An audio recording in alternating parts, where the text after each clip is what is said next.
눈만 뜨면 한 집 건너 문 닫는다는 말이 나올 정도로 코로나19 이후 폐업이 속출하고 있습니다. 그런데 부산에선 자영업자가 줄기는커녕 오히려 늘고 있는데요. 취약한 산업구조가 만든 부산의 웃지 못할 현실입니다. 오늘은 악순환이 반복되는 부산 자영업의 현 주소와 대책을 집중 보도합니다. 먼저 공조 기자의 리포트입니다. 지난해 12월 파스타 전문점을 연 이훈 씨. 코로나19 탓에 매출 압박에 시달리는 직장을 나와 생계를 위한 마지막 선택이었습니다. 가게를 했는데 이게 잘 안 된다고 싶으면 걱정은 되는데 그래도 제 나름대로는 열심히 하면 된다는 그런 믿음을 가지고 전국의 자영업자는 553만 명, 1년 전보다 7만 5천 명 정도 줄었습니다. 코로나19로 인한 사회적 거리두기 조치로 매출 급감에 시달리던 음식점 등이 못 버티고 폐업한 겁니다. 전국 17개 시도 중에서 12곳이 줄었습니다. 그런데 부산은 다릅니다. 1년 새 11,000명이 증가해 전국에서 가장 증가율이 높았습니다. 이유는 뭘까? 부산의 취약한 산업구조 탓입니다. 지난해 말 기준 부산에서 3개월 이상 일한 상용 근로자는 1년 전보다 7.6%, 6만 9천 명이 줄었습니다. 전통 제조업 기반인 부산에선 장기간 불황에 코로나19까지 겹쳐 문 닫는 공장이 급증했고 일자리가 사라지자 갈 곳 없는 퇴직자들이 너도 나도 자영업에 뛰어든 겁니다. 회사를 그만둔 근로자들이 생계형 창업에 뛰어들고 있는 부분들이 좀 있고요. 고용은 없는 자영업자 수가 증가하는 등 자영업자의 환경이 좀 악화되고 있습니다. 음식, 숙박업, 도소매업 등 이른바 생계형 창업이 대부분이다 보니 기존 자영업자와 출혈 경쟁이 불가피합니다. 수익은커녕 부채만 늘어나는 악순환이 발생할 수밖에 없습니다. 하루에 한 팀도 못 받고 그냥 문만 열어놨다가 막 그냥 문을 닫고 가시는 분들이 태반이는 걸 알고 있습니다. 내 주위에도 많고.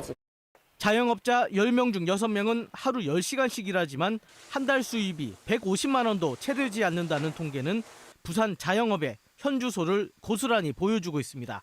KBS 뉴스 공조입니다. 네, 코로나19라는 사상 유례 없는 상황에서도 부산은 지난해 자영업자가 10,000명 넘게 늘었습니다. 경제 상황은 좋아지지 않고 결국 자영업자들끼리 출혈 경쟁을 해야 되는 그런 현실인데 해법은 없는지 알아보도록 하겠습니다. 네, 보도국의 공조 기자 함께하겠습니다. 어서 오십시오. 안녕하십니까? 네, 이번 기획 리포트 준비를 하시면서 많은 자영업자분들 만나보셨을 것 같은데 부산에 자영업에 종사하시는 분이 얼마나 계시고 이분들이 가장 큰 문제라고 얘기하시는 게 어떤 것들이 있는지 얘기해 주시죠. 네, 기관마다 발표하는 통계가 다르긴 합니다만은 네네. 부산에는 약 40만 명이 넘는 자영업자가 있는 것으로 알려지고 있습니다. 식당을 하는 분들이 공식적으로 4만 3천여 명 정도 되고요. 카페나 학원, 미용실 등 우리 주변에서 가장 흔히 볼 수 있는 가게를 운영하시는 분들이 모두 자영업자라고 볼 수 있겠습니다. 네. 우선 이분들 가장 힘들다고 한 부분 예상했던 대로 바로 자금 문제입니다. 먼저 부산 소상공인연합회장의 얘기를 한번 들어보시겠습니다.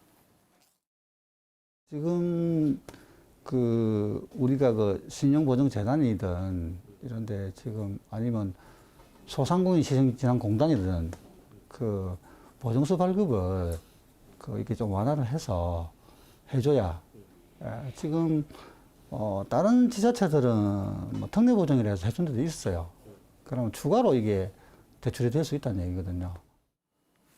지금 자영업자들이 사실상 받을 수 있을 만큼 대출을 다 받았거든요. 네. 대출이 목까지 찼다 이렇게 말씀들을 하시는데 지난해 대출받은 돈은 다 쓰고 다시 받으려니까 이제 안 된다는 겁니다. 은행들이 자영업자의 특성을 생각하지 않고 단순히 신용도만 보거나 담보를 요구한다는 거죠. 그래서 부산시 등에서 특례 보증을 해줘서 대출을 받을 수 있는 길을 다시 열어달라 이렇게 주장을 하고 있습니다. 집합 제한이나 금지 업종에 대해서 정부와 부산시가 지원을 해주고 있습니다. 하지만 자영업자들로서는 아르바이트생 1명 인건비도 안 되는 정도거든요. 그래서 일단 급한 불을 끄기 위해서는 싼 이자로 자영업자들에 대한 대출이 시급하다.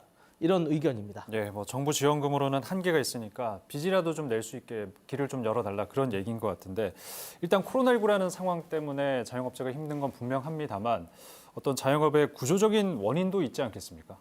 그렇습니다. 네. 자영업 폐업 통계가 약 2년간의 시차를 두고 나옵니다. 그래서 최근 통계가 2019년에 나온 건데요. 코로나19 상황이 전혀 반영되지 않은 수치입니다. 네. 그럼에도 부산에서 새로 문을 연 가게의 절반 정도가 3년 이내에 폐업한다는 결과가 나오고 있습니다.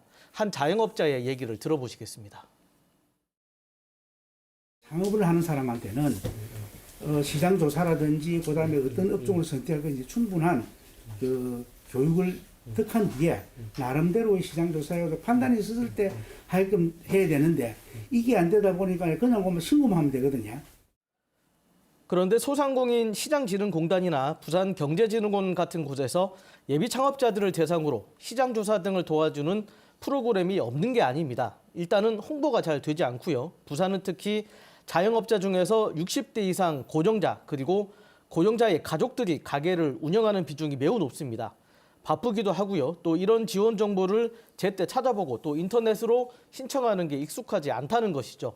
정작 자영업자들이 이런 정책들의 도움을 전혀 받지 못하고 있습니다. 네, 대출 지원 또 각종 정책 지원들에 대한 홍보도 좀 잘 돼야 될 것 같은데 부산만의 특성에 맞는 그런 지원 정책 어떤 게 좀 있을까요?